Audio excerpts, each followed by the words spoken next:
તો ઇન્ડિયા અને પાકિસ્તાનની વન ડે ચાલતી હતી શારજામાં, અને એમાં બ્રેક થયો ને, પેલો 50 ઓવર્સનો બ્રેક થાય ને, તો બ્રેકમાં એક પત્રકાર, પ્રેસ રિપોર્ટર, હાથમાં રફપેડ ને પેન લઈને બધા આંટા મારતો હતો, બધાને ઇન્ટરવ્યુ લેતો હતો.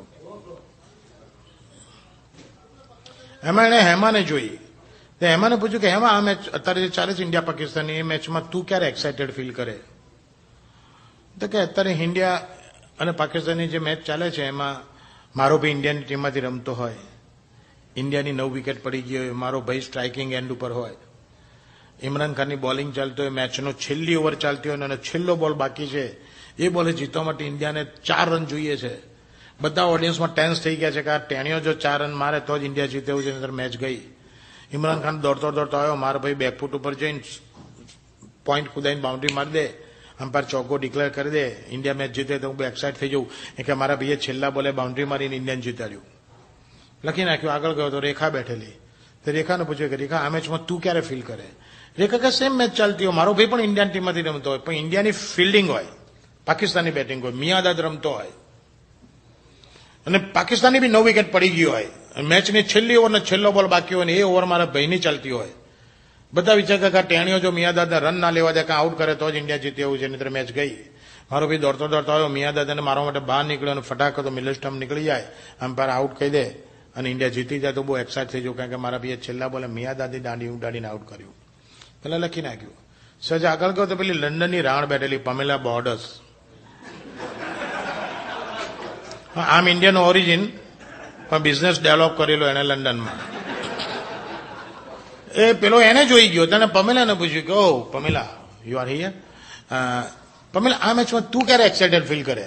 પમેલા કે સેમ મેચ ચાલતી હોય, પાકિસ્તાની બેટિંગ હોય, ઇન્ડિયાની ફિલ્ડિંગ હોય, મિયાદાદ રમતો હોય, કપિલની બોલિંગ હોય, મેચની છેલ્લી ઓવર છેલ્લો બોલ બાકી હોય, પાકિસ્તાનને જીતવામાં 6 રન જોઈતા હોય, અને મારો ભાઈ પણ આ મોમેન્ટે ઇન્ડિયન ટીમમાંથી રમતો હોય અને ડીપ ફાઇન લીગમાં બાઉન્ડ્રી રોપથી 2 ફૂટ અંદર ફિલ્ડિંગ કરતો હોય. મિયાદાદે ઇમરાન ખાને કપિલે બોલ નાખ્યો અને મિયાદાદાને હુક કર્યો, બોલ બલૂન થઈને ડીપ ફાઇન લીગમાં બાઉન્ડ્રી બાજુ ગયો, ત્યાં મારો બ્રધર ફિલ્ડિંગ ભરતો હોય અને બાઉન્ડ્રી રોપથી 2 ફૂટ અંદર કેચ જજ કરીએ લે, એના હાથમાં બોલ આવીએ જાય અને લાસ્ટ મોમેન્ટે આમ હાથ બંધ કરવા જાય, બોલ છટકી અને બાઉન્ડ્રીની બહાર પડી જાય, અમ્પાયર સિક્સર ડિક્લેર કરી દે તો બહુ એક્સાઇટેડ થઈ જવું. કે બેન છો તારા ભાઈએ કેચ કોઈ, ઇન્ડિયા કી મેચ કોઈ, આમાં એક્સાઇટમેન્ટ ક્યાં આવ્યું? પમેલા કે કેમ ના આવ્યું? આખા પેવેલિયનમાં, સ્ટેડિયમમાં અને ટીવી ઉપર જેટલા માણસો આ મેચ જોતા હોય એ બધા જ માણસો આ મોમેન્ટ ઉપર મારા ભાઈની સામું જોઈને એટલું જ બોલે, તારી બેનને ચોદું ભોસડી ના સાલા.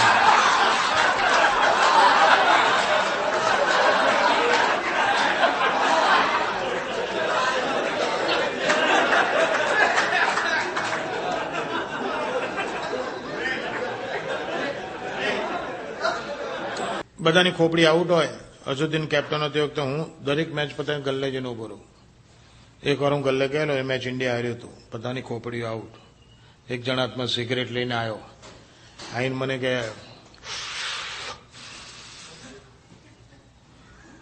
બોસ અઝુદ્દીનને કાઢો બેન છો.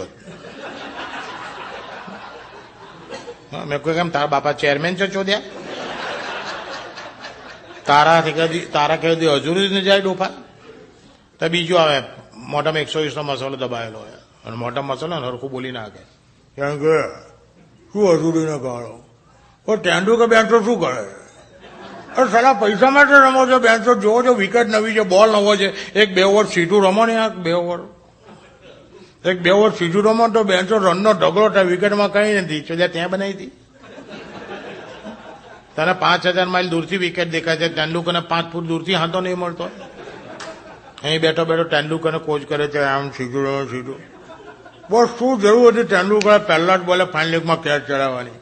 તેંડુલકર જેવો પહેલા જ બોલે વિકેટ ફેંકી દીધો, અઝુદ્દીનનું તૂટે યાર. બેસો સેટ તો તમને જવાબદારીનું ભાન હોવું જોઈએ ને યાર, તમે વિકેટ ફેંકી દો એટલે યાર.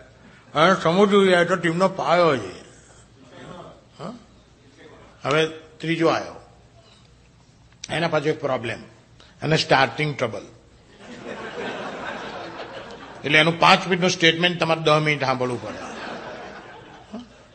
યા કે બોચકું બોચકું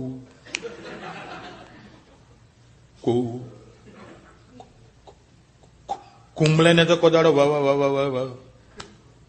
વન ડેમાં જ છેલ્લી ઓવર બોલિંગ અપાતી હશે. કુંબલેને છેલ્લી ઓવરમાં પેલાએ બેન ચોથ કઈ માર્યો છે, 2 છકડા ને 2 ચોકડા ગાલી દીધા, અને 2 તો બેન્ચો દોડીને લીધા. 22 રન છેલ્લી ઓવરમાં ગયા હતા. હું તો ટીવી પરથી ઉભો થઈ ગયો, મેચની માં ચોદાઈ ગઈ. અને હજુ તેને ડોફાને ભાન ના પડે. શ્રીનાથની 4 ઓવર બાકી રાખીને બેન્ચો કુંબલેને આપે છે. તમને ડાઉટ ના પડતો ને તો પડે કે મિયાએ મેચ ફિક્સ કરી નાખી.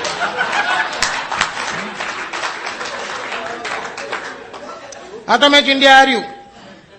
અઠવાડિયા પછી બીજી મેચ રમાઈ, એ મેચ ઇન્ડિયા જીત્યું. આ જ પાનનો ગલ્લો, આ સિલેક્શન કમિટી ફરી ભેગી થઈ.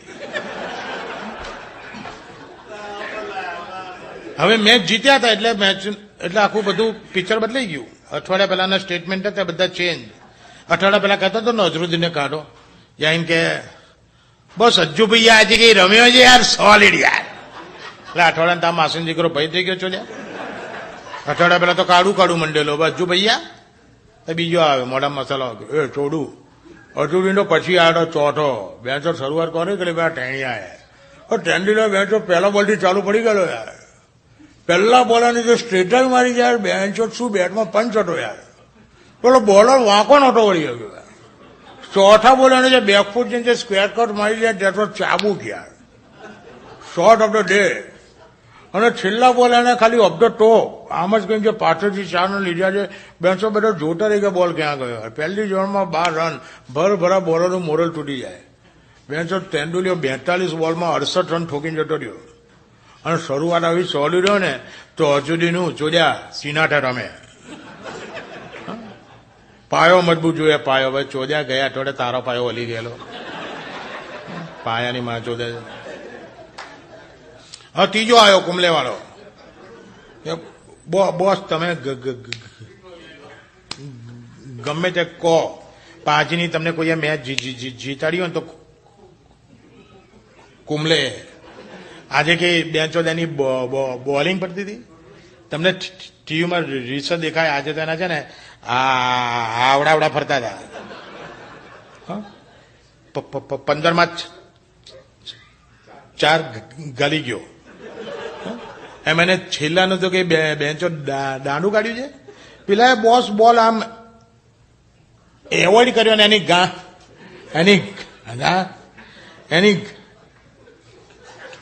ઘાણ પાછળથી પહેરી ગયો. અને ખાલી બેલ્સ લઈને બોલ ગયો છે. બેટ્સમેનને તો ખબર નહોતી બધી આઉટ છે. અમ્પાયરે કેવું પડ્યું યુ આર આઉટ જોડ્યા. બાકી ક્રિકેટમાં બેન્ચો કોઈ દાડો જોયું છે બોલમાં અમ્પાયરે આંગળી ઊંચી કરી હોય? That was the wicket of the tournament. If everything is ready, then I would like to put the break. First of all, let us check. Is everything ready? Rajeshbhai, break કરીશું અહીંયા. અને બ્રેકમાં એક એનાઉન્સમેન્ટ મારે કરવાનું છે.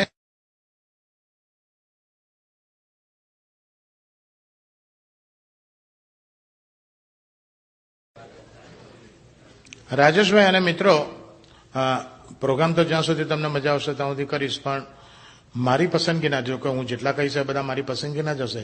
મને કોઈ એમ કે દિનકરભાઈ બહુ ટાઈમ ઓછો છે આપણે અને 10 જ જોક કહેવાના છે, તો એ 10 જોક કયા હોય જેને ટોપ 10 કહેવાય. એવા ટોપ 10માંનો કોઈ પણ મારો ગમતો, મને સૌથી વધારે ગમતો કોઈ જોક આવશે ને તો પહેલેથી તમને કહીશ કે this is one of my top 10. એટલે તમારું થોડું કોન્સન્ટ્રેશન એ જોક ઉપર વધે, so you don't miss a good joke.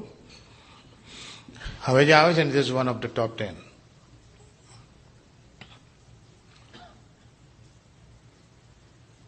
એક ભાઈને નીચે એક જ લખોટો,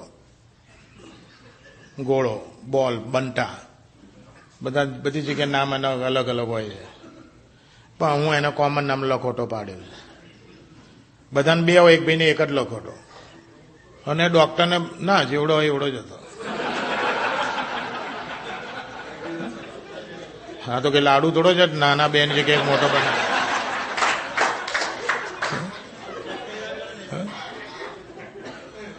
અને પછી ડોક્ટરને બતાવવા ગયા. હવે ડોક્ટરને જઈને કહેતા શરમ આવતો તો ચાલો મારે કહેવું કેવી રીતે કે મારે એક લખોટો છે. એ ડોક્ટર કે what is the problem with you, તમને શું તકલીફ છે? કે ડોક્ટર મારા ને તમારા બેના લખોટાઓનું ટોટલ કરીએ ને તો 3 થાય. ડોક્ટર કે ચોદ્યા મેં તો પહેલો માણસ લખોટા વગરનો જોયો છે.